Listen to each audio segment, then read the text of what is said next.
Just anybody. You know I need someone. When I was younger, so much younger than today, I never needed anybody's help in any way. But now these days are gone, I'm not so self-assured. Now I find I've changed my mind and opened up the doors. Help me if you can, I'm feeling down, and I do appreciate you being around.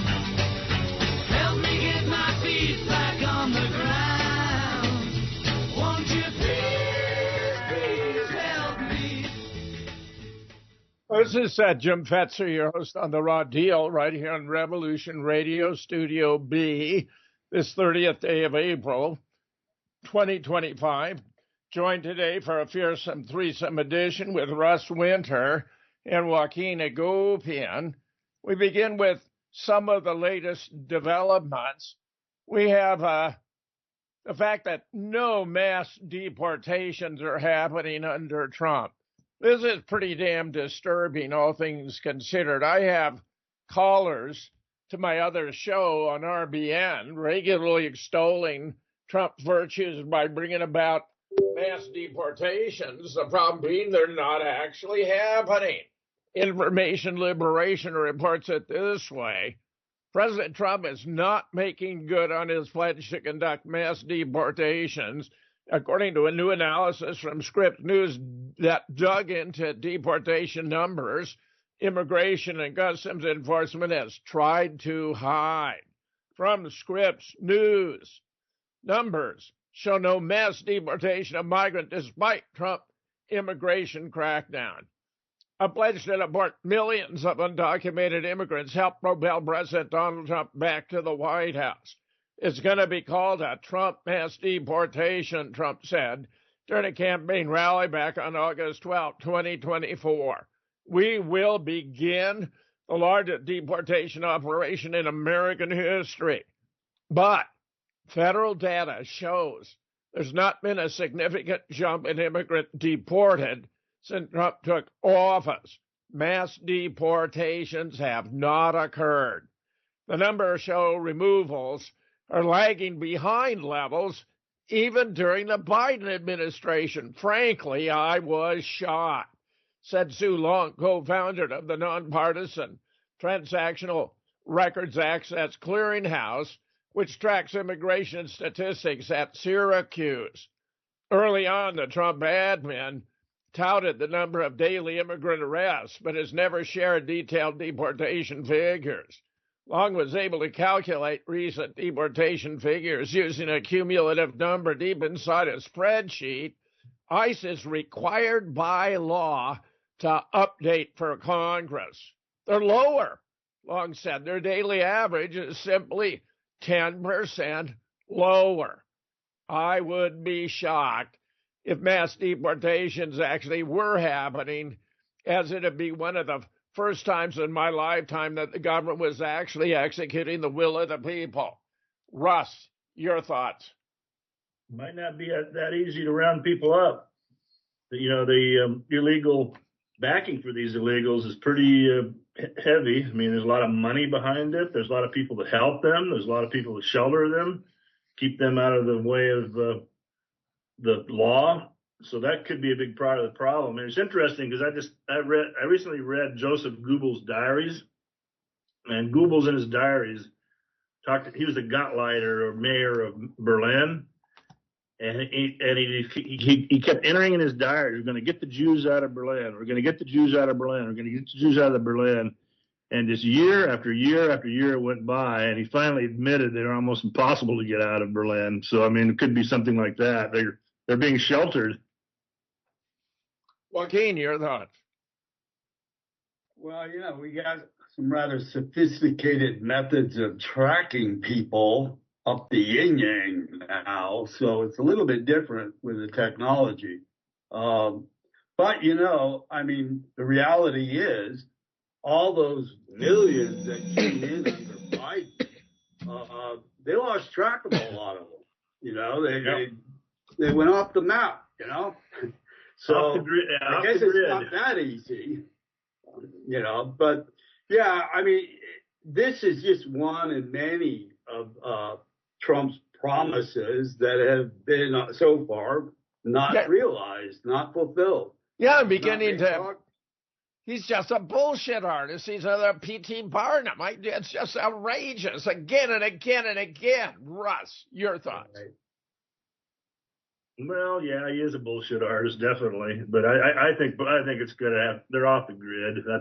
I think that's part of it. And some people may be slipping back over the border voluntarily. They could just be leaving quietly, so they might not be showing up in the statistics. So I got to believe they're probably trying to get them out. I don't think it's a question of that. So in this case, I'm kind of, I mean, I've been calling out the incompetence right and left, but I have a feeling they're trying to do it, but there's obstacles. And who knows? There's a lot of those sleeper cells out there too, and those are pretty easy to slip away in. Yeah, and when you talk about sleeper cells, would you elaborate, Joaquin, what you think their role is going to be? Yeah, they've been warning about all these sleeper terrorist cells. These are a lot of criminals, a lot of terrorists have been brought in. People that are not loyal or favorable to America and want to bring it down, I think, have been allowed in. And it's not just from Mexico or even Latin America coming up from. That might be a lot of the entry point, but they're from all over the world coming in. And they're coming in on the northern border, too. We hear so much about the southern one, but, I have a relative that works on that border, northern border with Vermont, and they're coming in. They're coming in big all over. So, they say that under Trump, the number of people coming in are a lot less now, but obviously they're having trouble following through on getting them out.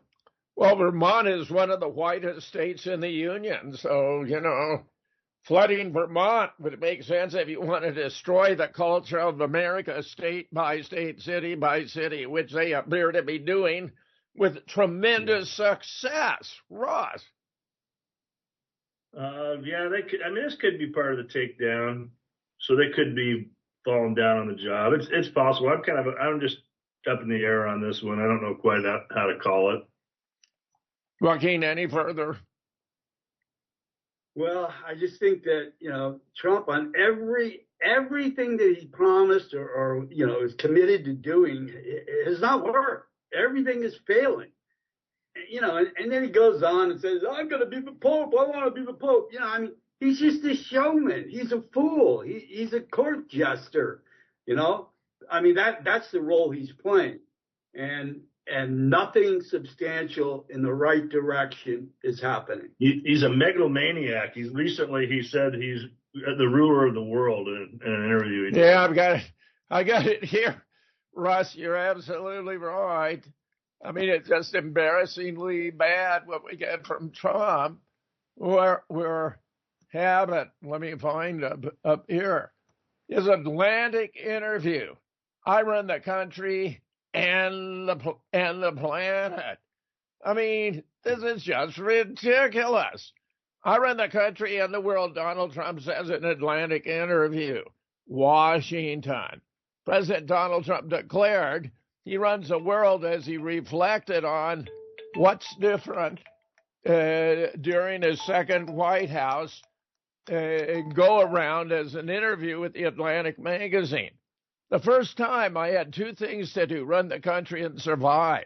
I had all these crooked guys, Trump said in an interview published April 28. The second time, I run the country and the world. Trump has pushed the boundaries of the presidency during his first 100 days back in the White House, signed more than 140 executive orders to unilaterally achieve his policy aims and seek retribution against his political adversaries. Gentlemen, your thoughts. Russ. Just have to laugh. I mean, come on. He's kind of got to move beyond the worldwide wrestling stage. He's not running for office anymore. Of course, you got the midterms coming up, so maybe he wants to completely destroy the Republican Party too, take them down with him. He's running about 38% approval rating, so he's had one of the biggest drops. I mean, it came down from about 52% in January, but I think most of it is economic performance and what's coming. We'll talk about that a little bit later when I do my around the webs. But the economic performance they're in big trouble with these tariffs. They're going to run out. They're going to run out of goods. The trucking industry isn't going to have any work. They're not going to be taking any hauls because you pick up a load on the East Coast, West Coast, you pick up for your return haul, so they can't make any money. Yeah, that's very good, Russ. That's very good. Yeah, Walmart said a few days ago that in 2 weeks their shelves will be bare. What's going to happen when the American people are going to be outraged? It's going to destroy smaller businesses, and it's going to probably be even worse than COVID on that because they can't get the goods. Some of these larger chain stores have other means at their disposal to get goods, or maybe get a reduced tariff, and there's not a lot of corruption going in, so you can buy favors in this kind of a system. They really set up a crony capitalist system that favors people with influence, and that's my biggest condemnation of Trump at all. And he's doing pump and dumps in the market, leaking information to favored insiders who front run the market, probably all kinds of favors being bought. It's got to just be epidemic corruption underway. Joaquin. It reminds me of Nero and his violin, except instead of playing the violin, he's just making all these bizarre, stupid statements all the time to get attention. He's a showman, but he's a total buffoon, as instead of Rome, the United States is burning. I'm just becoming more and more convinced that he's a total fraud from head to toe. I mean, you can't imagine how difficult a journey it has been for me from admiring the guy when he came down the escalator at Trump Tower way back when to run for 2016. I've stood by him through thick and thin, but now that he's in office, it's a calamity. I've been predicting the drop in the polls because he's running more wars. He's not ending the stupid wars as he claims. He's starting new ones, such as with the Houthis in Yemen. He's supporting the genocide, and he's suppressing protesters against it, than which nothing could be more noble. He's even claiming Harvard is a national security risk. I mean, this is stupid beyond belief. Russ, your thoughts? Well, he's kind of changed in little ways. I can kind of, in the first term, he's had some redeeming qualities, and you could kind of see glimmers of him being a legitimate guy, but that's all gone. It's just amazing how it's gone. And it seemed to kind of almost happen with the fake earshot. That's when he kind of swung into megalomaniac mode. He's portraying himself as God, and if you got nicked on the ear with a bullet, you probably would think that you were chosen. But that's not what happened. Right. That's all theatrics. Right. Absolutely. We discussed it in the past, Joaquin. Well, I think we have to be reminded again that Republican, Democrat, it's all show. It's all drama, soap opera, because the controllers of both parties, just like the left, the right, the controllers of the West, the East, they're the same ones that are controlling everything behind the curtain. So, it's all for show, and it's all soap opera drama that goes nowhere except, in this case, the agenda is to take down the United States and the West. That's what's happening. Yeah, I'm worried. You got it right. Exactly. Very, very troubling. So what else do we have? Trump. Yeah. There it is. It's not just a national security. It's a threat to democracy. Incredible. And where are we getting this? From the Middle East Monitor. This isn't on the front page. Oh, maybe it is, of the New York Times. President Trump struck back at Harvard Thursday as a threat to democracy. Harvard is an anti-Semitic, far-left institution, as are numerous others, with students being accepted from all over the world who want to rip our country apart. The place is a liberal mess, allowing a certain group of crazed lunatics to enter and exit the classroom and spew fake anger and hate. It is truly horrific, Trump wrote on social media. His remarks came after Harvard sued the Trump admin Monday after the federal government canceled more than $2 billion in funding for the elite school. Harvard President Alan Garber said Wednesday the school will not compromise on its right within the Trump admin. Gentlemen, this is just lunatic. Trump to be making these statements? This is our oldest, arguably most prestigious university. It's admired worldwide, and Trump's attacking it? Russ. Well, he's got a problem because there's a new poll out now that shows that young people between 18 and I think it was 25, 24, half of them, a slight majority of them support Hamas over Israel. I love it. I love it. And if you're running a Cheka operation, which he's clearly setting up, the Cheka, that's going to be interesting how that plays out, because there'll be a lot of pushback against Cheka operations, these sweeping people off the streets like we saw in the one instance. So that, on the college campuses. Well, I can't think of anything he could do to discredit himself more than attack Harvard as undemocratic and a bastion of anti-Semitism. I mean, it was just insane. Joaquin, what is going on here? What we're seeing is another empire that's crumbling. And every empire in history, as it goes down, it becomes a tyranny. This is the history of civilizations that come and go and empires that come and go.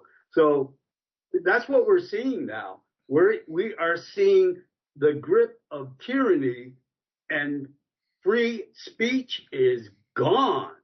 And they're going after the people that are human beings reacting to the bloodshed that's Israel and the United States bombs are doing. And then they're calling them anti-Semite. I mean, it's just or terrorists, or even terrorists. Down. Yeah, that's calling them terrorists. So they're going to come and take people away. They're taking the students away from foreign countries, and people that basically speak out against this evil, they're the next ones on. It reminds me of the German Nazi situation where the guy was talking about who they were taking away and he became next. I had a friend who was perfectly normal until he went to Israel. And when he came back, he was a Zionist fanatic. And I think they got a mind control op when you're asleep, that they're subjecting you to some kind of, I honestly think Trump got that treatment because he'd gone full-blown lunatic. I mean, this is just absurd. I find it so insulting. I'm embarrassed. I supported the guy, but what was the alternative? Kamala and Walsh, give me a break. I mean, I'm just flabbergasted. Yeah, the problem, the alternative is a big part of the problem. That's what makes this whole situation even more problematic, because there isn't any true. People are talking, kind of resurrecting the name Ron Paul. I've noticed lately. People are going to go, well, look at this guy, and he didn't get any respect. As you recall. Right. He was trashed by both sides. Stunning stuff. He was a great guy. Ron Paul's always been very good. Very good. Very, very thoughtful. What else we got? Oh, yeah, we got all the assaults. Here we have pro-Israel.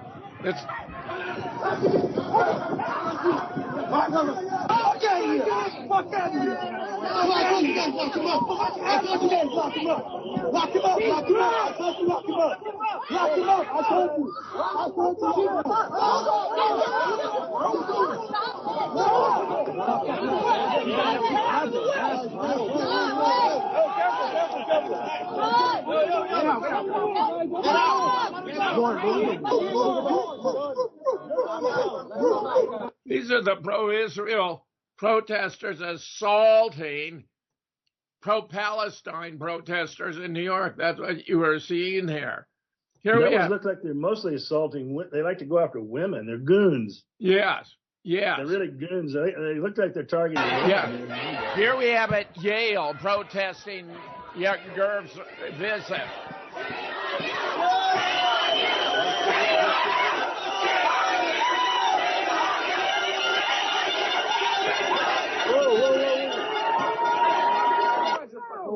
You're fucking disgusting! You're fucking He is not resisting! He's not resisting! My glasses! My glasses!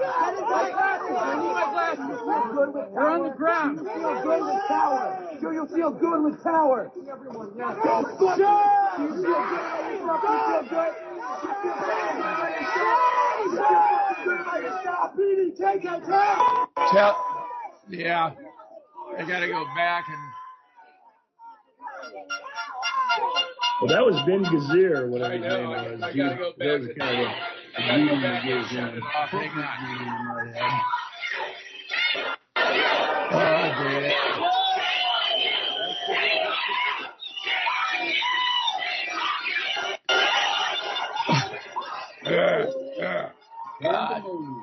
Yeah. Get used to it. Here we go. Here we go. Here we go. You're on the ground.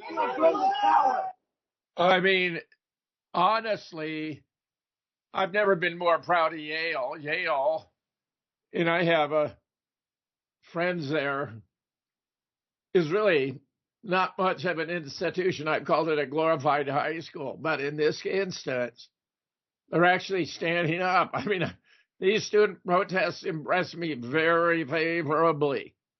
Russ, you were saying when the noise was running over your voice? Well, the last one we saw was Ben Gazir, the sort of the Chabad Lubavitcher extremist coming to the United States, and it looked like they had a little greeting party for him, and he was confronted also in Congress. So he goes into Congress to talk to some of the people they bought off, probably, and got a greeting there in the hallway by a Jewish lady who read in the Riot Act. That was kind of interesting. And he tried to come back and confront her. So they really like to confront women. Oh, he's very hostile in Congress, waving his arm, pointing at him, accusing them of being, as though he'd like to see them all dead, which he would. He would. Joaquin, your thoughts? Well, they talk about Palestinians as animals. They have this Jewish supremacy ingrained, brainwashed in their heads. They're crazy. Many of them are crazy. Yet there are a lot of Jews that are against what's going on, against the genocide, and they need to be very vocal in this too. And I think a lot of the kids on the campuses, a lot of them are Jews, and they're against the Israel genocide, which is the right side of history, morality. But I think, Joaquin, I think more of them are thugs, like these guys that we just saw. I think that the decent ones are in a distinct minority. Yeah, there's factions in America that are thugs, and then there's a very high percentage of thugs apparently in Israel. But yeah, there's two extremes going on. It's pretty chaotic. And I think it's going to be spreading as times get harder. It's going to get rougher for everybody. Yeah, it looks to me as though it is going to get worse before it gets better. Mondeveiss once asked, "What's this guy doing here anyway? What was the purpose of his visit?" Wrong link here. I think that's a good question. Trump just gone stark raving off the wall. Trump didn't meet with this guy, did he? No. To the best of my knowledge, he did not. He met with 4 congressmen. One of whom, surprisingly, was Jim Jordan. Another was this guy who actually served in the IDF and has come into the Capitol wearing his IDF uniform. Oh, the guy from Florida? Yeah, the handicapped guy. Wow. So yeah, he's in the country galvanizing support among the Jewish supremacists, extreme Jewish supremacists. It's just bizarre. Russ, why don't we take a look at your watch while I see if I can set up more. I'll give you the host. You should have it now. Okay. Am I up? I got my stuff up. Yep, we're looking at it. And whether you guys realize your images are on the screen, they are being recorded, whether you can see them or not. Go ahead. Okay, meme of the day, we got Christian Zionism, the belief that God favors a group that rejects Christ and has given them a land where they're allowed to kill, rape, and torture without judgment. That's Christian Zionism. Yeah, Russ, how can these Christians be Zionists when Zionism wants to murder all the Christians? I mean, what's going on there? Are they just schizophrenic? A break. Right.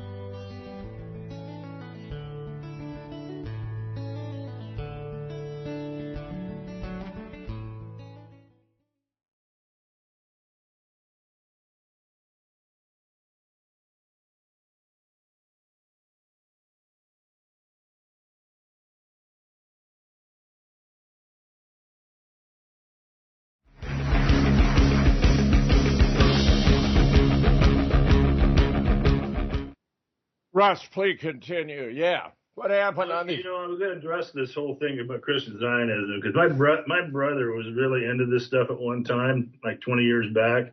He was a Christian evangelical Zionist, and he really had a change of heart. I mean, he's adamantly opposed to them now, but he's involved with these mega churches. He lived then and still lives in the heartland, you know, where he and I grew up, Kansas, Manhattan, Kansas.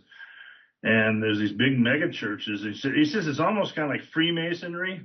They all kind of reinforce their thinking. It's like a big club. They advance each other. They're very, very Masonic type people. And so kind of they benefit from it. It's like this, the rest of the system in America. Everybody benefits from being on this program. And you kind of get knocked down if you're not. So there's a lot of that work in the churches as well. Wadim, your thoughts? Well, I think a lot of the organized religion is so far gone with corruption, like all the institutions are now. It's pathetic how, I don't know. I mean, I have my belief in God, and I consider myself a Christian, but I don't want to be a member of any church because I think it's so dogmatic.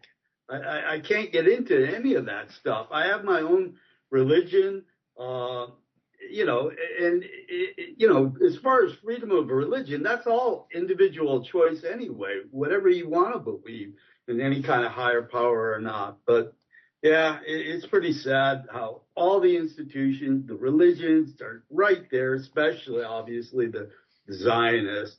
They're insane, those people, and they're as insane as the Zionist Jews.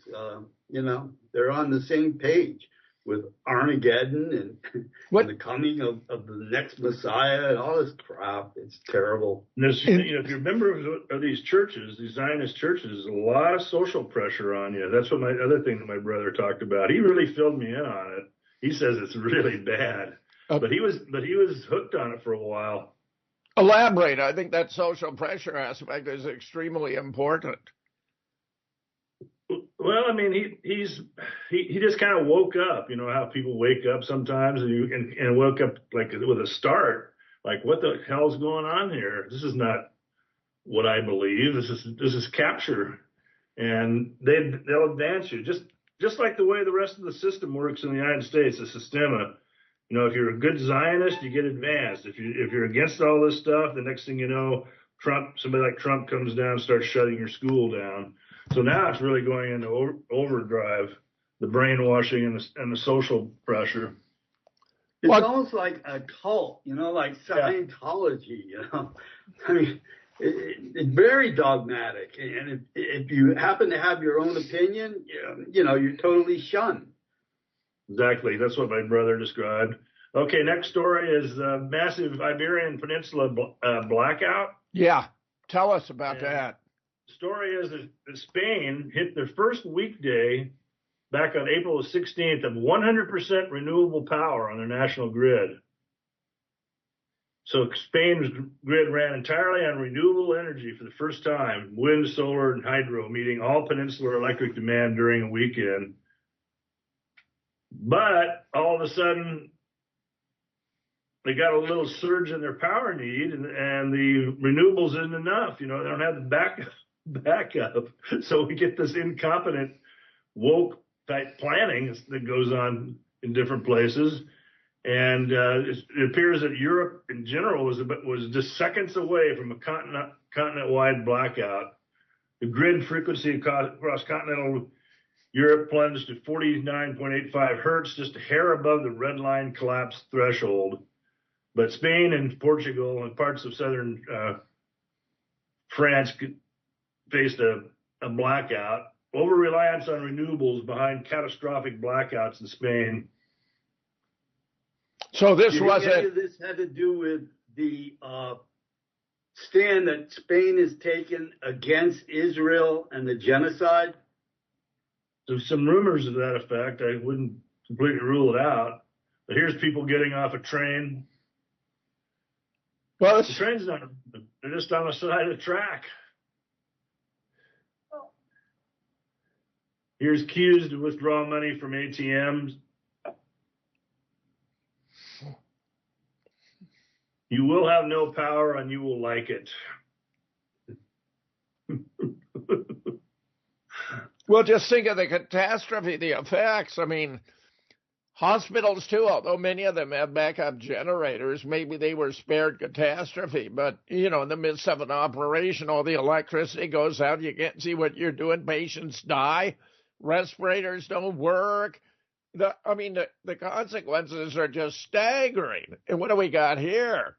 Power generation. Right, this is American and Chinese power generation. And look at the power generation that China has, because they use coal, they use whatever they can. They use nuclear plants. They foresee it, and they plan for a strong economy.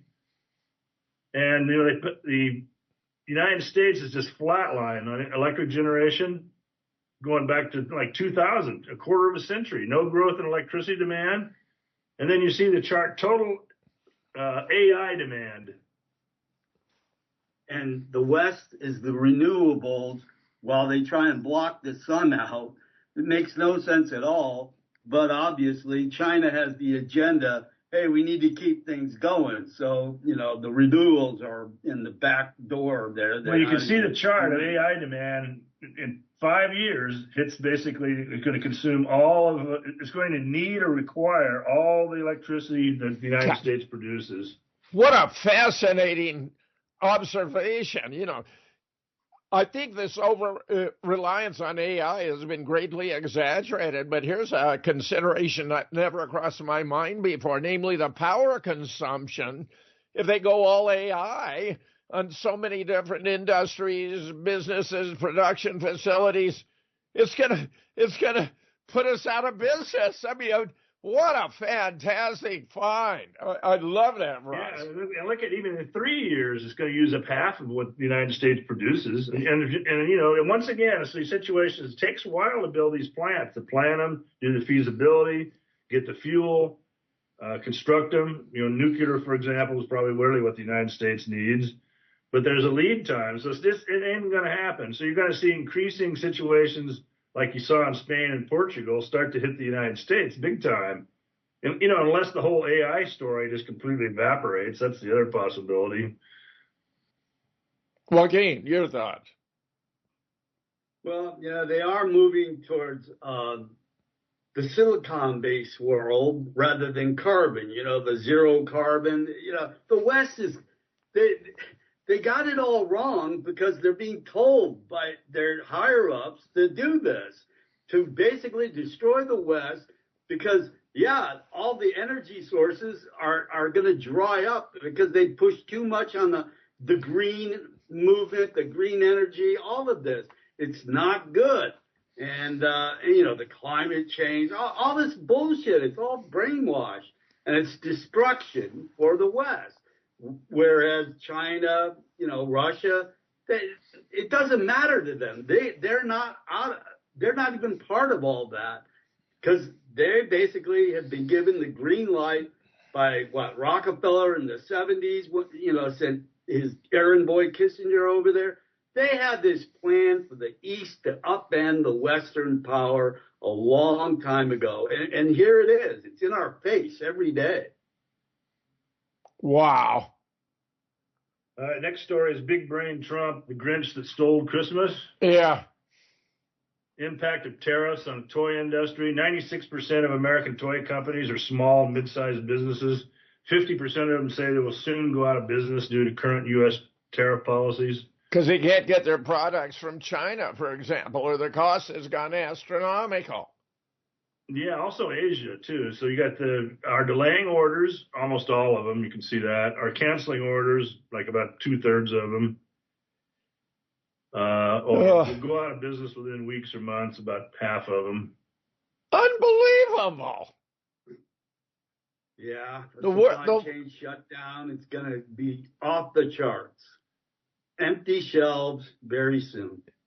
And then I saw another, let's see if I have this in my around the webs. I saw a data point on the Dallas Manufacturing Index. So everybody's talking about, manufacturing starting up in the U.S., blah, blah, blah. There's going to be the supplies, they're going to be making these toys in the U.S. and supplying the market. So the Dallas Fed number on manufacturing was one of the greatest drops in history. Nothing's happening. I mean, nobody's making factories. Nobody's manufacturing this stuff. The whole idea of starting a manufacturing base in America, that takes years, literally many years. So it's total disaster on purpose. You skipped over the Guthrie alleged suicide. Nobody believes it. This is very sad. I thought she was a wonderful young woman speaking out courageously, hit by a bus. That cannot have been an accident. She's surviving, thriving, making plans for the future. Now she's dead, claiming it's a suicide. She put out all kinds of announcements. She was not suicide. She wouldn't be planning suicide. On the contrary, if it happened, it would not be suicide. Now it has happened, and nobody believes it. Well, and she's also got health issues. She's been beat up, a battered wife. Her husband's a wife beater the last 10 years. He put a restraining order on her, and then he beat her up because she wanted to see her kid on her birthday. Just a horrendous. I've got well, first of all, I did like 2 chapters on Epstein, and she was mentioned throughout it.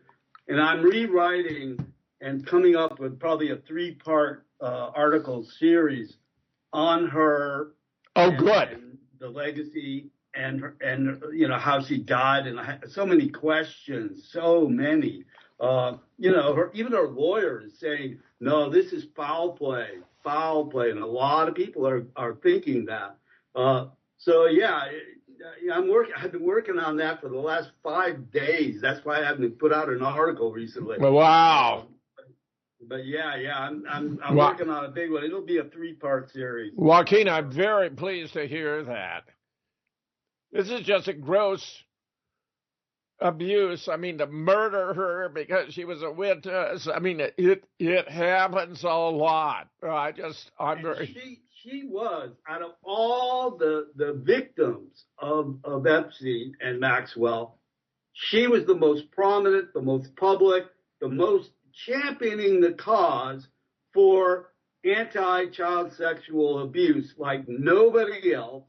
And 41 years old, and she's gone.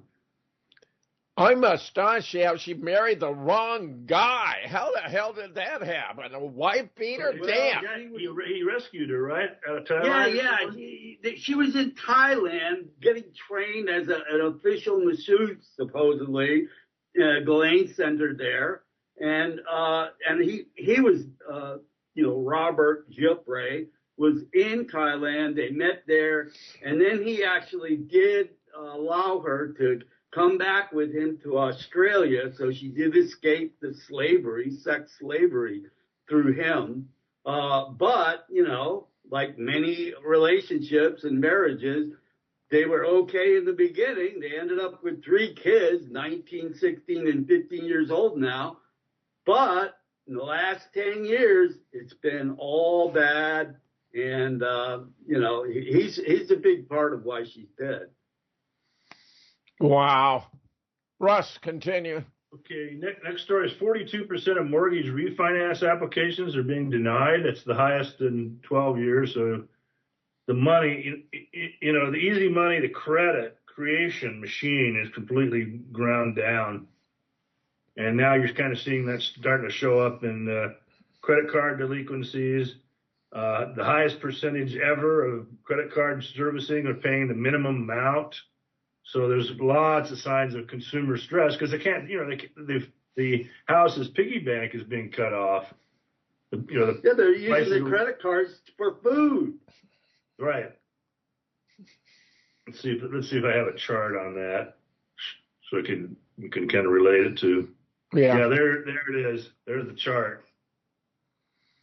So again, what do you think? Look at this COVID period where they had these interest rates down to nothing. And look at all the refis that took place.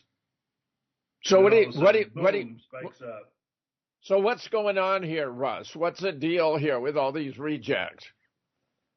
I don't think the house prices support it. You had a pretty good run in housing during this 21, 22, 23 period. So people took advantage of that to get their houses reappraised and draw money out.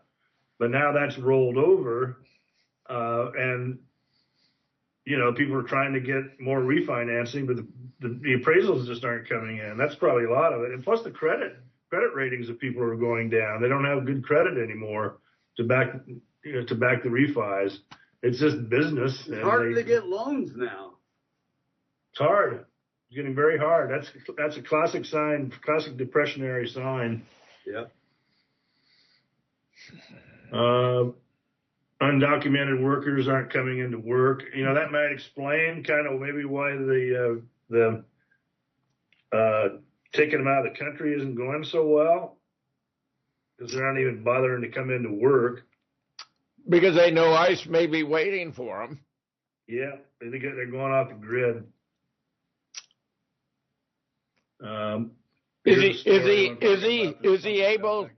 Has he been able to cut off their benefits, the huge benefits, financial, Social Security, Medicare, food stamps that Biden gave them? Good question. I don't know. Any sense, Joaquin? I don't know either. Yeah, Musk made such a splash. Initially, like he was going to save $2 trillion. Then it's got back to $1 trillion. Now it's down to $150 billion. I think Musk has been cut off at the knees. Your thoughts? Yeah, I don't think he's around very much anymore, like he was in the beginning. Yeah, and that turned out to be a big disappointment too. I think they're cutting back on government, but I don't trust that they're saving all this money. And they were even talking at one point about how it's going to go back to every citizen. There's so much money that's going to get saved that it's going to be like a rebate for all the people that can cash in on it. It's all bullshit. You could stop people's Social Security pretty easily, so that's not the issue. I had mine stopped a couple of years ago because I failed to keep my address current. I was, over here in Europe, and I moved at one point, and the mail's all screwed up, and it's kind of hard, and I didn't update my address in time, and they just arbitrarily just stopped my Social Security payments. Mm. And I finally got a hold of them after being online for an hour, waiting for somebody to come to the line. And a very nice lady came to the line and kind of said, well, yeah, you need to update your address. I said, well, can I give it to you now? He says, no, you can go copy a form off the site and fill it out and send it into Poland where we process the stuff. And they got me restored, but it just proves they can just take it from you just like that. Well, and another thing, I think government services are going to be less and less and less in the future. Absolutely. So trying to get anything done through the government is going to be real tough. Yep, I think so. The Treasury Secretary tells a closed-door meeting of hedge funds, pensions, endowments that the tariffs are going to be massively scaled back. That's insider. That's insider trading. I mean, it's setting them up. It is. Yeah, reports on it hours after the fact. I think we may have covered this one. Well, it's worth covering again for crying out loud. Go ahead, tell me more. Keep going on it. This is just awful. He just tips off a bunch of hedge funds in a meeting, and then they leak it out. Next thing you know, they're front running the markets. You know, there's rules on this type of stuff. You have to kind of disseminate against the law. Yeah, they don't even care. No, I don't think law means anything anymore in the United States. It does not. It's all lawless. Here's a chart. The truth is not complicated. Anthony Blinken, U.S. Secretary of State, stepson of Samuel Pisar, lawyer, who is a lawyer and confidant of Robert Maxwell, Mossad agent. Yep, father of Ghislaine, partner of Jeffrey. Accomplice of Jeffrey Epstein. Go through it. Anthony Blinken was brought up by his stepfather, Samuel Pisar. Pisar was a loyal consigliere to Robert Maxwell, prominent Mossad agent and tycoon. Robert Maxwell recruited Jeffrey Epstein into Mossad. Robert Maxwell's daughter, Ghislaine Maxwell, was Madame ally of Epstein. Ghislaine and Epstein manipulated children to engage in sexual acts with prominent politicians, businessmen, etc., all secretly recorded for future blackmail by Mossad. Just awful. So sometimes it's just good. I think most people of our listeners know this already, but sometimes it's a good idea to repeat this for the normie. Yeah, I do agree. I 2008 sweetheart deal that Acosta gave him and Trump rewarded him as his labor secretary. That was basically Israel stepping in and saying, hey, do not mess with our man, Maxwell and Epstein. That was all that. Israel made sure he got a sweetheart deal where he had to show up at 8 o'clock at night and go to sleep and do sleepovers, having a wing of the Palm Beach jail house for himself. For 13 months, he slept there and was free to do whatever he wanted all day long. For 13 months. That was his crime back in 2008. It's unbelievable. Yes. Anyway, I'm writing all about it. I'm glad. I'm very glad. This is horrific what you're showing here now, Russ. Elaborate. Yeah, Israelis stopped flour trucks from heading into starving children and dumped the flour on the ground. This is just awful. God. This is disgusting. Here's a meme. Hey, can you take a day off from being a literal monster? No, I don't think I will. This just breaks my heart. Yeah. This is so awful. Yeah, here's the story. Be a consequence. There's got to be some kind of payback that's going to do something to Israel's government. Yeah, I love this one, Russ. Yeah, go through this slowly. Well, it's not a real story, just the headline. And notice how the headline is written. It says, nearly half of young Americans support Hamas, poll reveals. What's the big surprise about that? No, I'm just glad to see it. I'm really glad to see it. Yeah, exactly. They've not been... 24-year-olds supporting the terrorist groups. They always call them a terrorist group. Right. Against Israel. Like the Israelis aren't terrorists. Right. All right, here's the scene in the Capitol with Ben Gvir. We'll play it. Yeah, play it, yeah.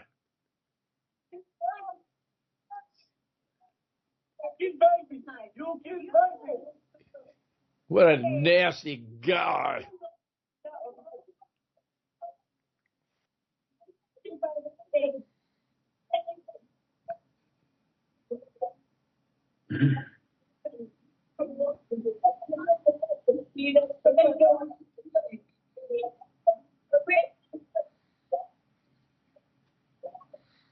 I'm very proud of the protesters. This is all totally appropriate. This guy is scum of the earth. Scum of the earth. Kind of makes it a little bit too much about Judaism, but that's okay. Well, it's not really Judaism. It's terrorism. It's butchery. It's savagery. It's inhumanity to man. And then Gina Gavir has the nerve to accuse her of being behind, supporting 9/11. You're a 9/11 supporter. when the truth is he and his buddies are. Yeah. Oh, yeah. Did that too. So that's about it. Yeah. So we're going to the break. We got a couple minutes. If you got one more story, that would be perfect. No, here we go. Big brain Trump about his interaction with Netanyahu. Perfect. Just it. You have to be good to Gaza. Those people are suffering. There's a great need for food and medicine, and we're taking care of it. We're pushing people very hard. Go ahead and play it. Yeah. But he never blamed Israel, ever. He never blames Israel, which is the cause of this. Israel's imposed a full blockade for more than 50 days as a form of collective punishment, and he just ignores it. He just talks around it. Yeah, give us the sound. Turn on the sound. Okay, there you go. Came up and I said, "Gotta be good to Gaza. Those people are suffering. We've got to be good to Gaza. Well, we're going to take care of that. There's a very big need for medicine and for taking care of it." Taking care of it by dumping the flour on the ground, right? That's how they take care of it. To get food and medicine into Gaza.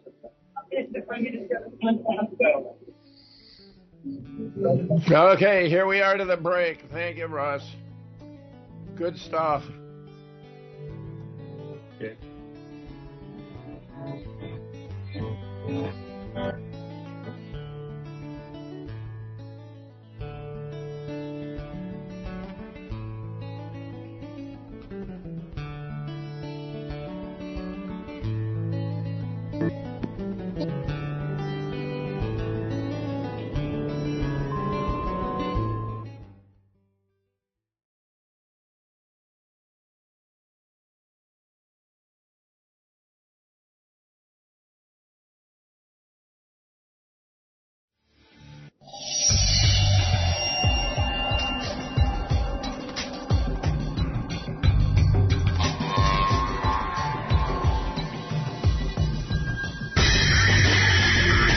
It is no secret that the so-called mainstream media is best described.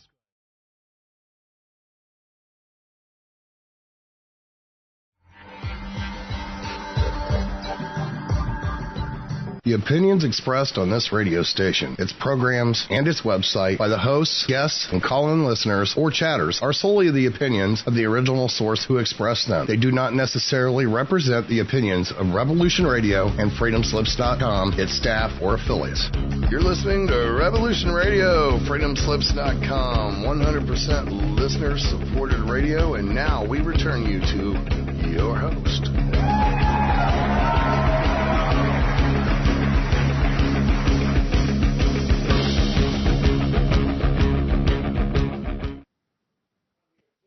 But I sent you the email today. I'll call you back. Well, of course, we have the latest round, the latest barrage from Hugo Vaca, Victor Hugo Vaca II. He's put out 8 more. He does this virtually overnight. I don't think there's any doubt he's being paid. I have reason to believe that it traces back to Sandy Hook Promise, that these people are worried that I'm going to expose them.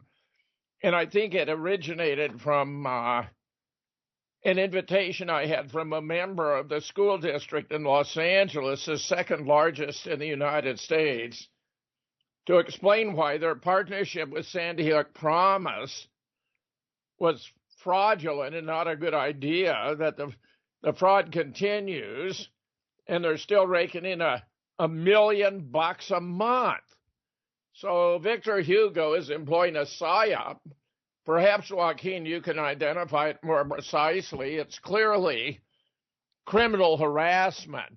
But I think the type of PSYOP has a very specific character as character assassination, and really, I think, literally trying to drive somebody crazy. I mean, you got a truth teller like me. I care more about the truth than anything else, and these constant lies, major deception, fabrications, utterly unscrupulous, completely immoral, bother me.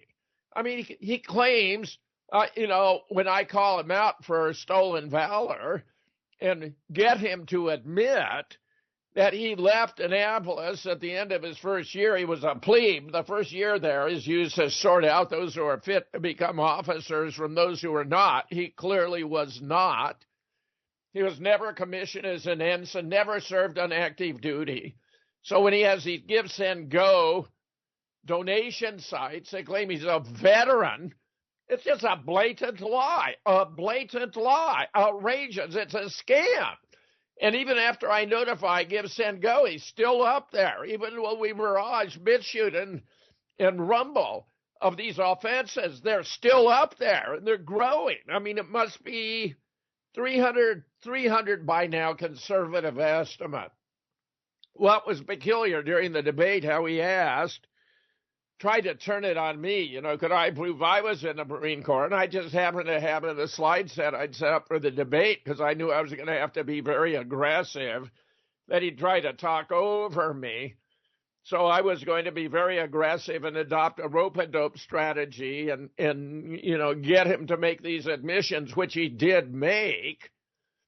I had photographs, actually a series of several, showing me being commissioned in my whites at Princeton as a second lieutenant in the Marine Corps. This photograph here from the Recruit Training Regiment in San Diego, where there I am in the back row, second from the left, right here, that's me, to prove my Marine Corps experience. And a third where when I was promoted to captain, the regimental commander and my wife pinned on my bars. So this is way back when. Let's see the date.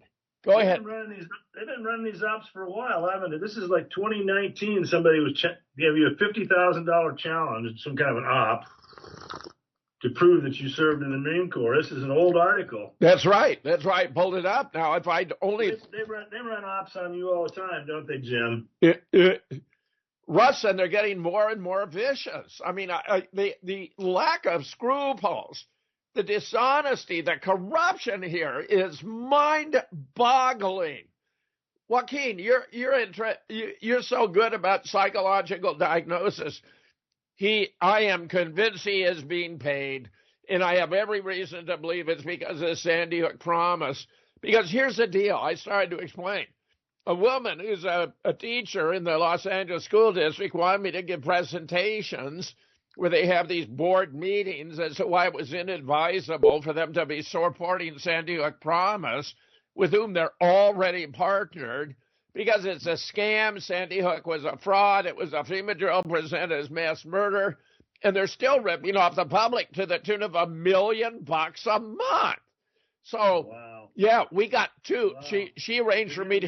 They're still getting that much money? Yes, still getting that much. So clearly that can't be the public. That's got to be somebody writing out a big check, somebody in the. Yeah, it's probably going to who. It's a PSYOPs operation, I believe, that he's being paid, and then he begs all the time for more money all the time. Yeah.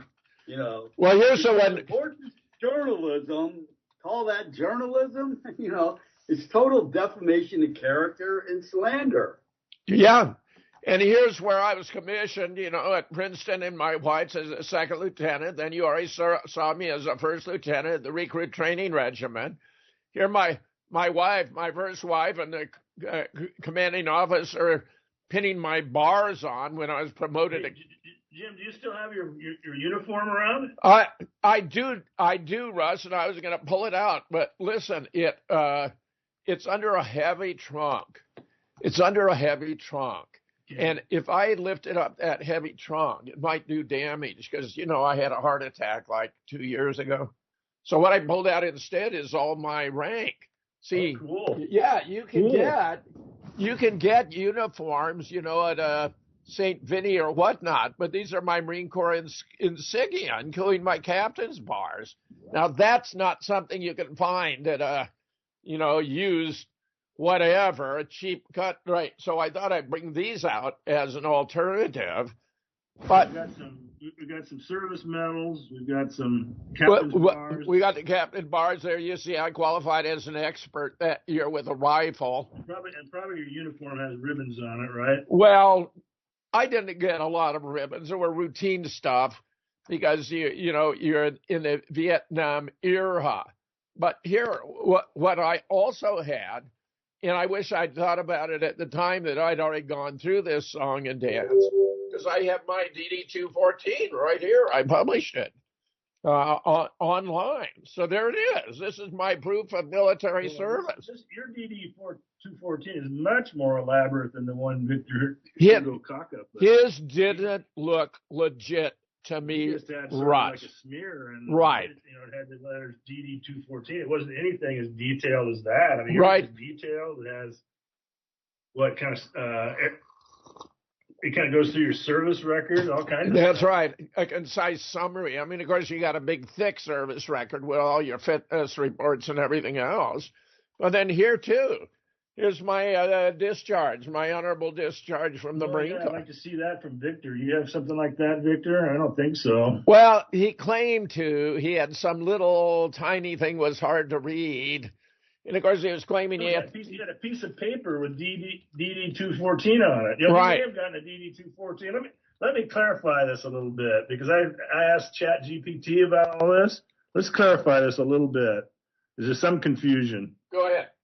Oh, let me give it back to you, Russ. No, I don't need. I'll just read it.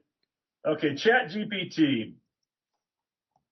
The question I asked him: if you dropped out during your freshman year in Annapolis, are you considered to be a veteran? That's the question.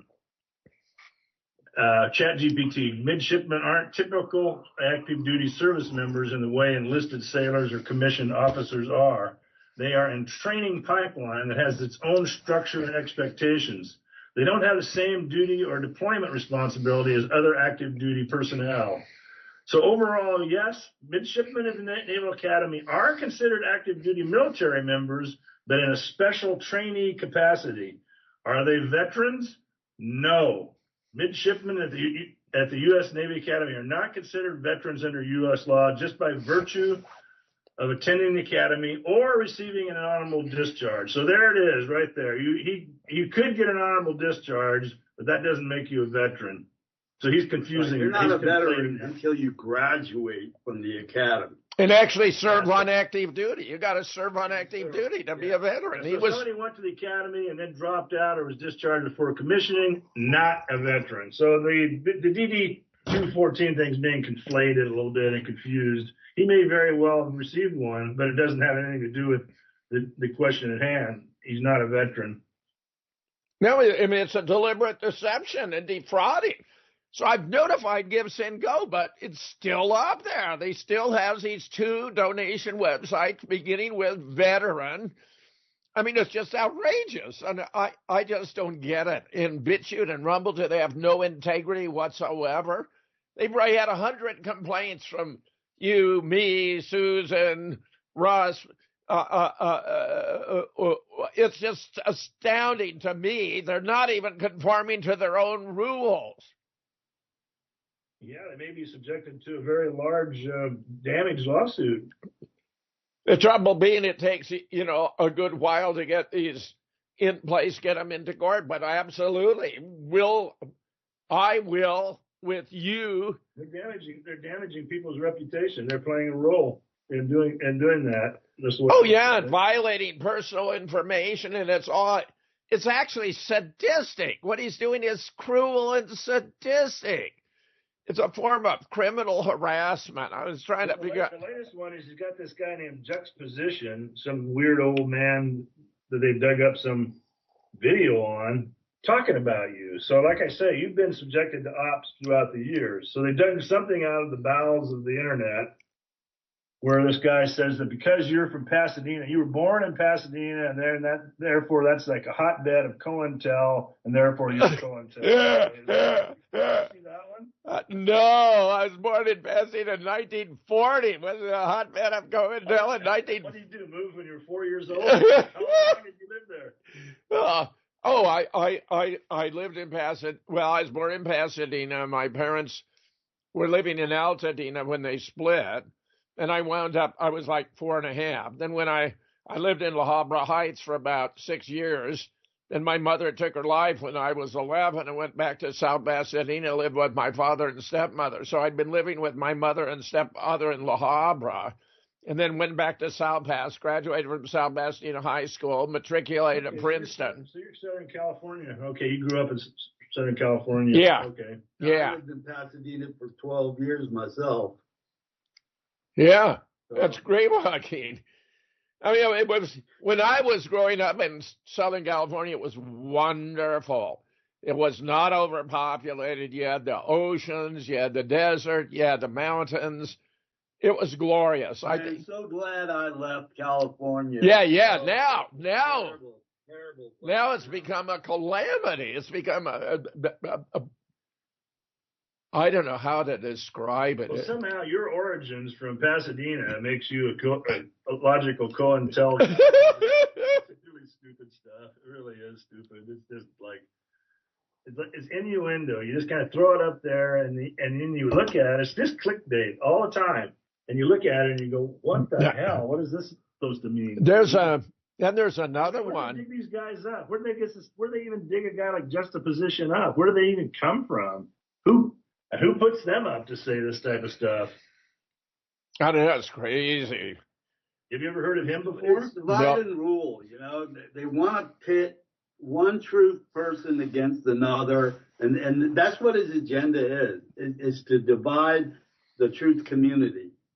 And you know, you're over the target when they're coming after you. Man, I must be over a hell of a lot of targets because they're going to every. You know, our audience is getting tired of this discussion. They are, and so am I. And but you know what? You're, ladies and gentlemen, you're seeing a rendition of a true operation op. You're seeing it firsthand. You're experiencing it as you kind of go through with us. Yes. It's clearly an operation of some type. Yes. And as I say, see, now here's the further deal. So this woman who's a teacher out there in L.A.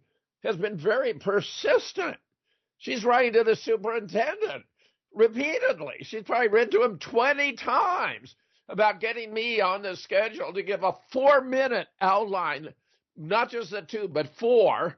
I mean, I can pack a certain amount in 2.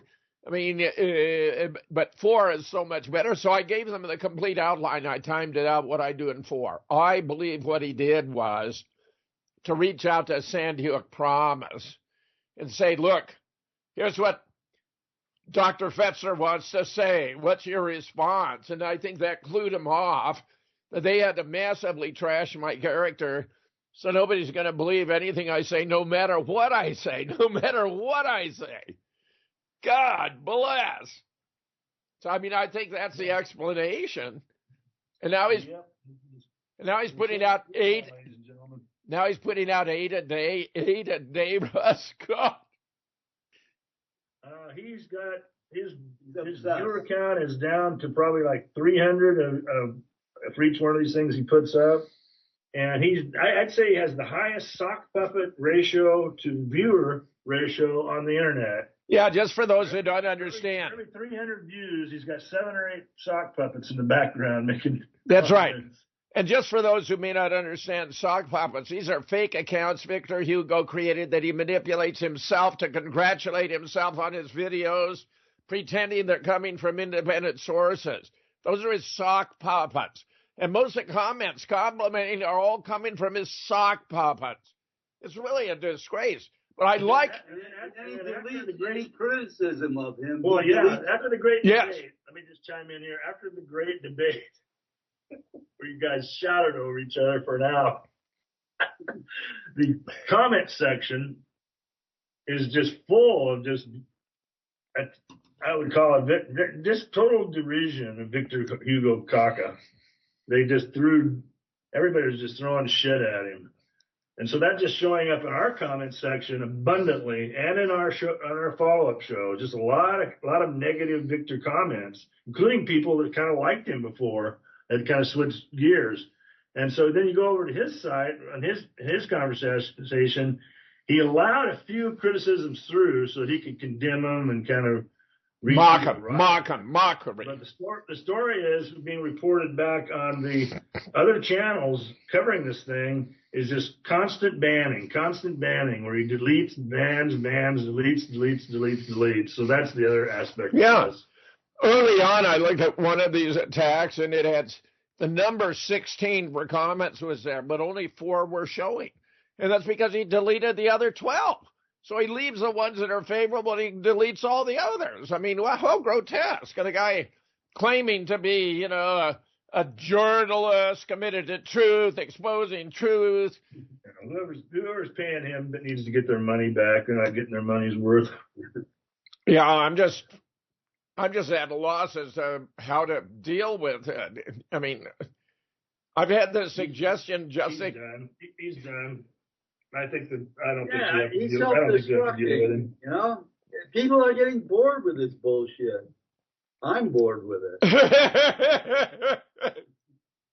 But our audience has to understand how operations work. So you can't just say this is boring. It's not really boring. It's an operation that people need to understand. It's been a lesson for me. I've learned a lot from this process. I believe that we're taking too much time on this and not enough on basically how the world's falling apart.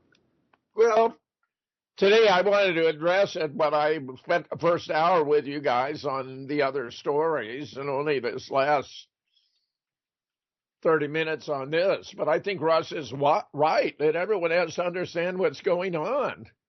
I mean... And I think you're right, Russ. I think it's a phony DD-214. I think it's a fabrication. I think it's real because he could have been discharged from the academy, and they may have issued one to him. Yeah, a real simple little form. Yeah, it doesn't mean anything. It doesn't mean anything. It doesn't mean he's a veteran. Right. I think I very clearly read the ChatGPT analysis of this.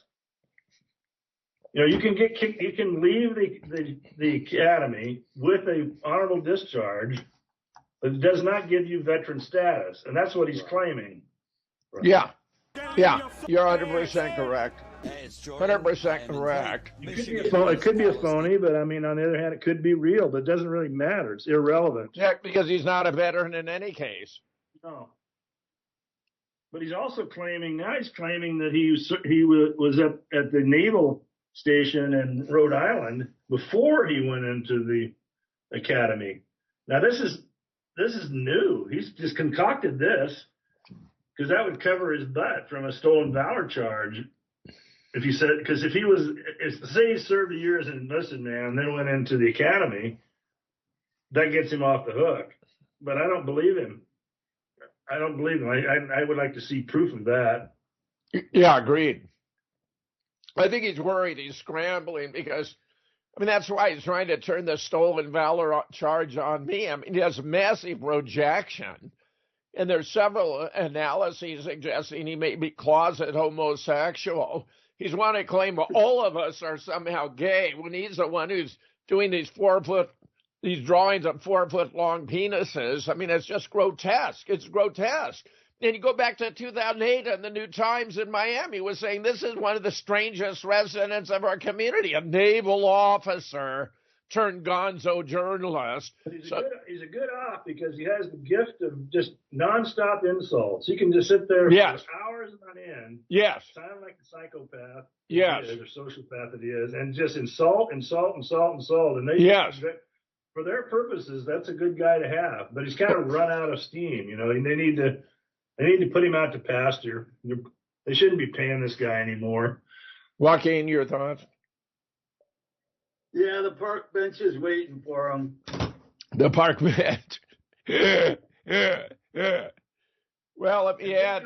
Victor, we know you're in Batumi. Come on, what's all this story? You know, we were long past this idea that you're in Florida or Brooklyn. We've known you've been in Batumi for some time, and have said as much. So you believe he's actually in Georgia? He did a video where he's sitting on a bench with Lost Dutchman on a bench in Batumi. It's a park bench, talking smack. Not even hiding it. Fascinating. His father's in Florida. He's got Victor Hugo Vaca Sr. is actually 85, a year older than I, is in Florida. Huh. Very damn peculiar. Joaquin, is there any other subject you'd like to address before we open the lines to callers? So I don't know what we're going to fetch, but give me your thoughts. Well, I've had my mind for the last, probably about 7 days now. Yeah, just on Guthrie. Do the thing on Virginia. On basically Virginia Guthrie. Yeah, it's a very sad case. But I'll tell you, if you want to learn about the Epstein operation and how him and Maxwell, well, you know, her father, Robert Maxwell, was an Israeli spy.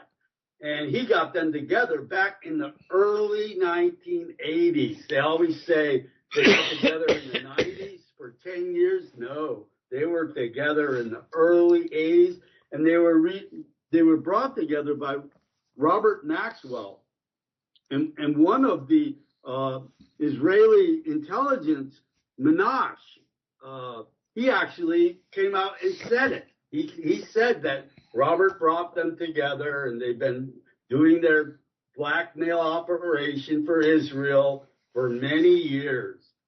It totaled probably about 25 years they were doing their operation to blackmail all the top people. What does it say about a country that are performing blackmail ops on our politicians and setting these honeypots? I mean, this is just grotesque. I mean, how can anyone have any admiration for Israel, even remotely, when they're performing this kind of manipulation of the United States for their benefit? Russ. Well, and worse than that, for criminal reasons, for criminal means. Not for good, not for to guide the United States along in some positive direction, but for criminal means, definitely. For war business, corrupting the culture. One good thing that Israel has done for America, you can't.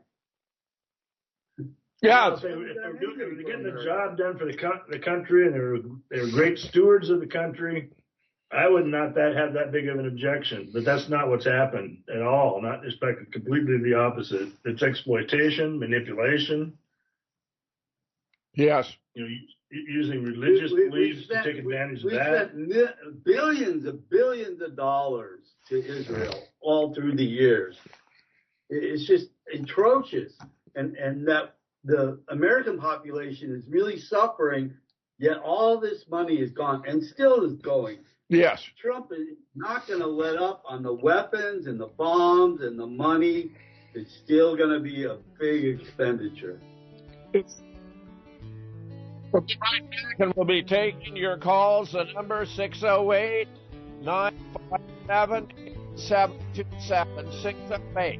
608-957.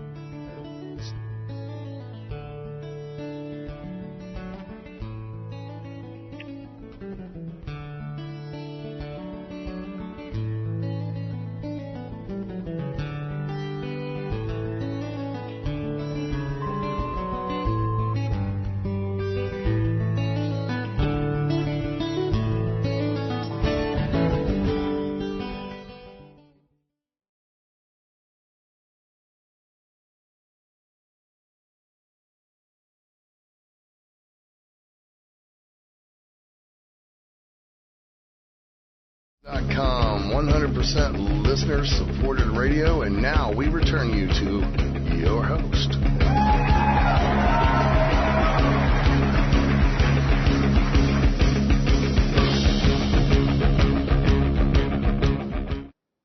I repeat the call-in number, 608-957-8727, 608-957-8727.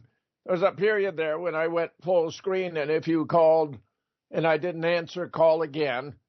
Meanwhile, Russ, where do you think we're going from here? What's the future of the Trump admin? I'm afraid it looked very dire. I am extremely pessimistic. Well, we're going to go into the last ships that come into the United States were last week. The ports are completely empty. And the inventories, they did build some inventory pre-tariffs, or some people did. I mean, that's kind of in question. Those are going to start being run down. Probably by the end of June, you're just going to see empty shelves everywhere. Going into July, it's going to get very extreme. They're going to have to lay a lot of people off of retail or furlough them or whatever. We've already discussed the credit situation. People can't draw money out of their house piggy bank right now. They're barely making payments on their credit cards. There's a lot of delinquencies on credit cards. There's a surge in car repossessions because a lot of cars were sold during the COVID period when rates were very, very low. Those are getting to be older cars. The value of the cars isn't covered, so there's a big deficiency there when they repossess them that the banks won't be able to recover. There's Apollo Group thinks that there's going to be a big credit, not the Apollo Group, the hedge fund Apollo, kind of the mini BlackRock, has a 40-page report out, which I just read this morning. And they think there's going to be major credit failures throughout the summer. And meanwhile, you got Trump leading the pack. Now, what if they just give up on the tariffs? That's a possibility, but it'll take 90 days for everything to get restarted again. And that's if the Chinese even want to sell us their goods anymore. Yeah. Lately, he's had to lower them. He's been constantly changing them. Last night I was on a show where we were reviewing the Deagle projections that from 2020, when the pop of the U.S. was around 335 million, by the end of 2025 it would be down to 65. I thought that would be from an EMP, taking out the electrical grid, but it seemed to me it could be from tariffs, just shutting off food supplies. I mean, how brilliant is that? Because Trump it could just be from bad leadership, except deliberate. Maybe from the next deadly pandemic they're coming with. Yeah, because the year is far from over. We're only 4 months in. We got 8 to go. Yeah. They got so many weapons of mass destruction against us. And then, Pakistan and India. Yes. It's looking like war now with them. Well, India cut off the water to Pakistan. I mean, what better cause of war could you have than that? Yeah, get some nuclear explosions going off between two nuclear countries. India's got 1.5 billion. Contaminating the whole region and the whole world. India's got 1.5 billion, Pakistan about 750 million. I can see a big chunk of that world population being diminished virtually overnight. Why can't you see any hope? I mean, are there any rays of light anywhere? I don't see any, actually. I really don't. We're heading, I mean, that's what they want. They want depopulation, and they're going to get it. It just staggers the mind to think that you could have an evil group at the top who want to decimate the world population for their own benefit, and they're willing to do it by the billions. What started this India-Pakistan thing up all of a sudden? What's going on there? Well, I think it was just popped up like terrorism. It was what I think was a false flag in Kashmir, which is controlled by India, and they claimed it was terrorists sponsored by Pakistan. And But in retaliation, and this was the real deal, Modi of India abrogated a treaty with Pakistan to split the water. Is it the Indus River that is indispensable for agriculture in both nations? So he's just cut off Pakistan. I don't think they have any choice about going to war under these circumstances. And they're both heavily nuclear armed. I've heard estimates. Pakistan gets out of Indus, which comes out of the Himalayas, which is in India, right? So they're taking it out before it even gets into Pakistan. Right. And they have a long-standing treaty for dividing the water that India is abrogating. Wow, that's existential threat. So what motivated India to do that? That's a question. That's a good question. Now, Trump has already sent a B-52 fully armed to India. So U.S. has signed with India. But look at the big picture. China is going to side with Pakistan. So, I think we got a world war emerging right there effortlessly. It could happen overnight. Yeah, it ties into the whole anti-Muslim thing, the Zionist agenda as well, to get very good. Get them kind of riled up and weakening each other and possibly nuclear weapons. That would really be a big emergency situation. And that we haven't been talking about it. Nobody's been talking about it. This is brand new. Yeah, it is. It came out of nowhere. Right. It was provoked. It was manufactured. And it's Modi, everything I can. That's now a real quagmire. There's no movement towards any kind of peace treaty. Yeah. You're talking about Ukraine now, Joaquin? Yeah, I mentioned Ukraine. They're at an impasse, and then the Ukraine is saying, when they do the victory, they have their victory celebration over the Nazis. They're planning to launch an attack on Moscow. Yeah. They're actually coming out and saying this. Wow. And Putin has declared a 3-day ceasefire so they can have the celebration. So, of course, these really are Nazis at heart. I mean, and the Israelis, of course, may make the Nazis pale by comparison to what they're doing in Gaza, because they weren't actually running a Holocaust. They didn't have 6 million Jews being put to death in non-existent gas chambers. I mean, the world has been living on lies. It's unbelievable the bullshit we've been sold. And it's affected big items, world events, traumatically. Well, it seems Ukraine and Russia are pretty far apart because Russia's kind of made their position known. I think the only one that's not really workable is they kind of want to demilitarize Ukraine. I don't see how you can do that. Ukraine's going to have to maintain an army. Well, Zelensky doesn't even want to give up territories, and Putin is now hardened about the Oblast. He hasn't backed down on that at all, even though Trump has been pushing him to do that, accept that, but he's saying no. Yeah, Trump's bought that. He's bought Putin means that when he says no. I don't think Trump's fighting that. But Zelensky, he's just a puppet, but he's a rich puppet. He's made so many billions off of all this, gone right into his pocket. And they've sold so many of the weapons that were sent for the war on Russia, even to the cartels in Mexico, for crying out loud. Yeah, they're showing up in Mexico, cartels, yeah. So, guy's a total liar, total puppet. Just basically an aggravation for more war. That's all he is. Russ, you see any? Wants to sacrifice his own people. Yeah. And the more the better. Remember, the vast majority of those who have been killed are Christians. Right. I think you hardly find a Jew on the front line in Ukraine anywhere. Russ? Yeah. I'm kind of looking for something. You guys go ahead. I'm going to find something to go over. Yeah. Well, and then, Zelensky was saying, and Ukraine's the second Israel. Right. That's where a lot of the Israelis will want to go back to, because that's where they came from. If they're able. If there's a country to go back to.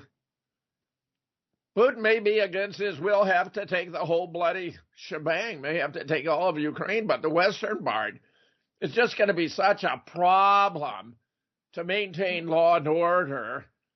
And there's so many, hateful elements there in Ukraine now. I think Putin wants to avoid the headache. I think that's why he's willing to settle for just the territories they've taken now. Yeah. If you want to give me the screen, I'll go over this. You got it. Apollo report. You got it. Go ahead. You got it. You should have it now. Yeah, there you go. Okay. All right. So here's some quote anecdotes. Chipotle, saving money because of concerns around the economy is the overwhelming reasons consumers are reducing their frequency of their restaurant visits. Pepsi. Yeah. We're 3 months into it. We're not feeling very good about the consumer now. Okay, there's your. I keep having this. There's your voluntary trade reset recession. April 2nd, Liberation Day tariffs. Container departures from China to the U.S. slowing rapidly. 20 to 40-day container transit time. Early May, mid-May, and actually now, because the ports are empty, there's nothing showing up in ports. Container ships at ports come to a stop. 1 to 10 day truck rail transit time to cities. I've already kind of explained why you can't do like East Coast to West Coast return trips because there's nothing to haul the other direction. So they're very bad routes for the truckers. Trucking demand comes to a halt. Empty shelves and companies respond to lower sales. This is one of the largest investment firms in the country. They manage $700 billion. So this is how they're looking at things in terms of their investments. Very defensively, or will be defensive. Layoffs in trucking and retail. Recession, I'd call it depression. Rapid downward revisions in earnings expectations. There's a couple big ones this morning. Starbucks down 11% this morning on earnings.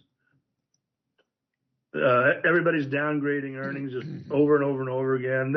And then Secretary of Defense Bassett has the nerve to say, "Well, I'm talking to these COEs and they tell me everything is okay." And then you get their earnings reports and their warnings ahead of time is completely the opposite. So he's lying. He's not talking to anybody about this. Just more lies. The dominoes are falling.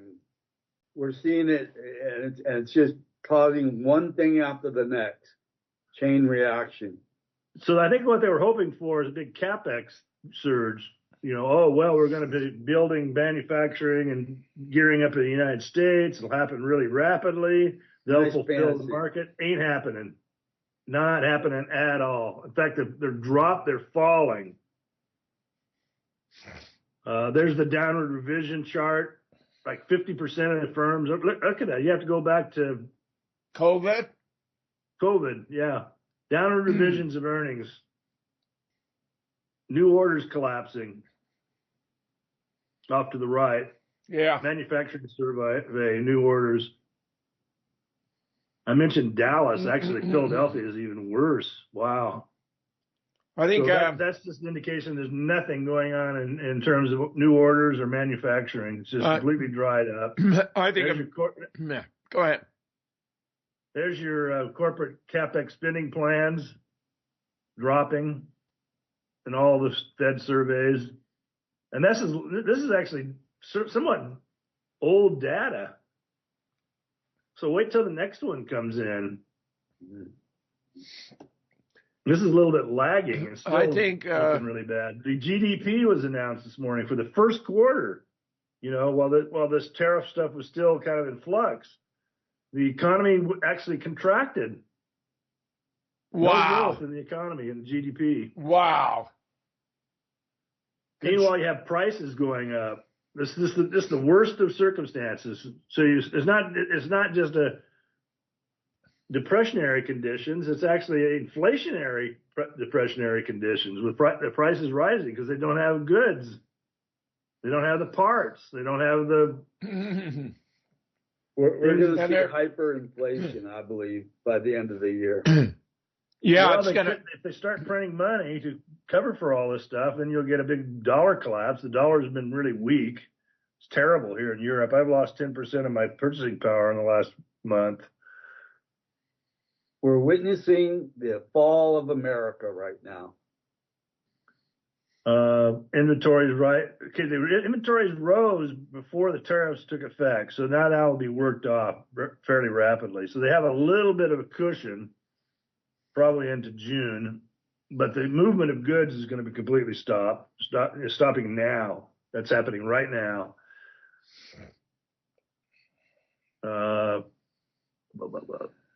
Truck sales down significant in March. Again, that's lagging because March is kind of old data. CEO confidence declining. Look at this. Look at the drop off there. Yeah, dramatic. Whoa. And Logistics managers index declining, or starting to really roll over. So that was kind of at a higher level, but it's rolling over. That's probably a lagging indicator. Mostly that covers the first quarter, and we're well into the second quarter where the damage is happening. China to U.S. trade coming to a stop. There's the charts. Container ship departures to the United States. And it was pretty bad back in February. Then it kind of recovered because all of a sudden they tried to rush some goods in from China, but now it's rolled over because the tariffs are in effect.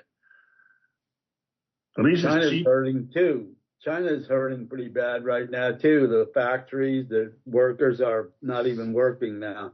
Some of them.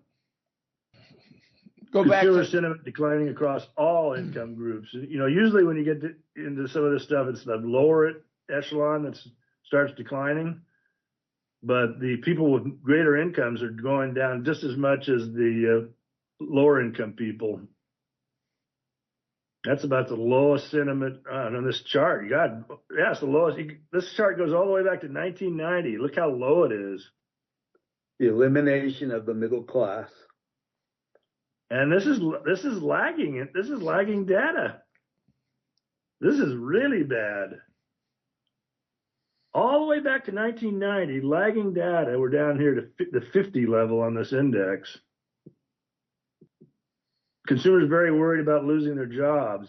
Spike. Look at that spike. They haven't seen spikes like that since not even COVID had spikes like that. You have to go back to the 08-09 recession. It's almost to that level. shit. Record high numbers of consumers think business conditions are worsening. You know, for a while they were just saying, well, it's just Democrats, disaffected Democrats. Really? Even if it's just Democrats, that's bad enough. But Trump only has 38% support, so his base is giving up on him too. He's in big trouble. And most people aren't even aware of the wave that's coming over the next month or two. Consumer inflation expectations turning up. These are fantastic charts, Russ. This is really a wonderful way to conclude the show today. Consumer confidence, next 6 months expectations, not good. If people think it's going to get worse, it's duh. People aren't dumb. Trump can act like he rules the world, but and I'm going to blame some of this on Biden, and I'm going to blame some of this on the first Trump administration and the Obama administration. This has been building. It's just that Trump has made some huge policy mistakes to really kind of get the ball rolling when the fuse is already fully lit. And he'll never admit to anything. He'll always blame everybody else. Yeah, they're calling it the Biden effect. Fewer Europeans traveling the United States. Wow. Look at that. Look at that. Yeah. I don't think that's going to recover anytime soon. Nope. Tourism is gone. Foreign tourists declining. Canada, Mexico, Western Europe, Middle East, Asia. Somebody's going up. South America's up. Wow. What's that all about? Alternative destination. Go to Brazil. Go to Argentina. Yeah, but the foreign tourists are still coming into the Latin Americans are still coming into the U.S. That's what an odd thing that is. Everybody else is going down. The share of credit card accounts only making minimum payments. Wow, going up, highest in the history of this chart, going back to over a decade, over 11% making minimum payments. Delinquency rates rising, credit card balances. Of course. Las Vegas tourism declining. It's just kind of starting to roll over. It hasn't really gone into a full retreat yet, but that's got to be coming. Nobody's got money for entertainment. Hotel rooms, Las Vegas room nights occupied, just rolling over. Decline in cash purchases of homes. Oh yeah, who's got that kind of money? For a while, we had people with cash buying homes, right? That's kind of a big phenomenon. That's done. You can't get the financing and the cash. People don't have the cash to just be paying cash for houses anymore. That was the baby boom generation. They're dying off. That people. Well, another factor is I think 13% of American homes were actually bought by Canadians, and the Canadians are all selling their properties now. And the liberals getting in there.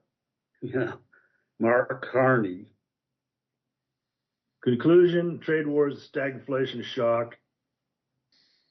Well, rates go up, S&P goes down. See, the rates might go up because you might get a credit crisis in the Treasury market, where people don't want to buy these bonds anymore, and they lose faith in the United States as a credit. That'll force interest rates up, not down. And that'll really put the Fed into a situation. That's when you go full Weimar. You got to print money to hyperinflation. That's it. Good stuff. Good stuff. I'm staggered by those charts, Russ. Those are extremely telling. And I just think about this is induced by Donald Trump by imposing these staggering tariffs. What else did Donald Trump do? He shut down the economy completely for COVID. He has been a major factor in destroying the middle class right here in the U.S. One wonders, was that his role? Was that his assignment, Joaquin?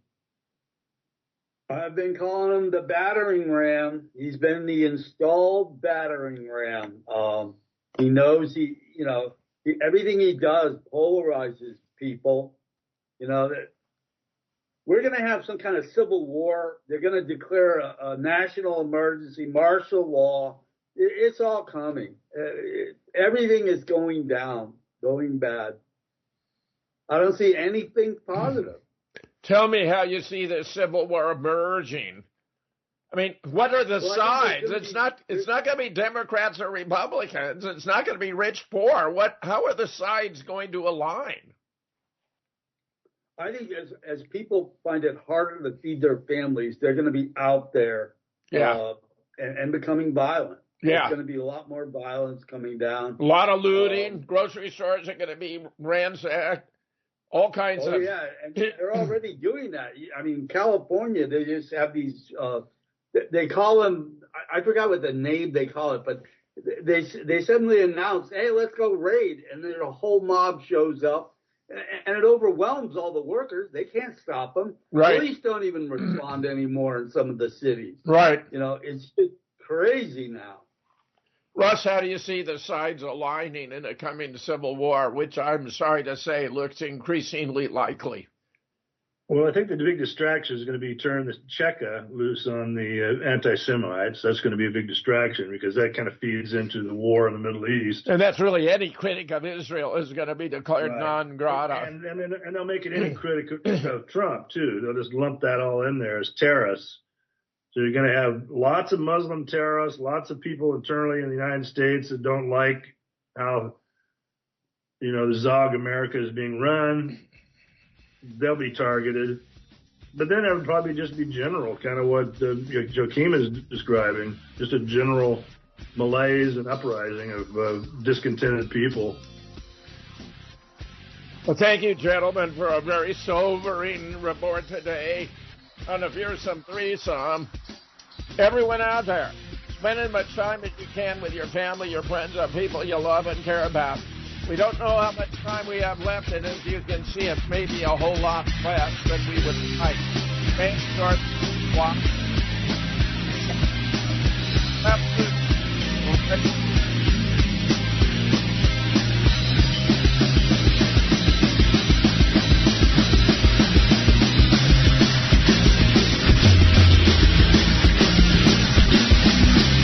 Thank you for listening to Revolution Radio.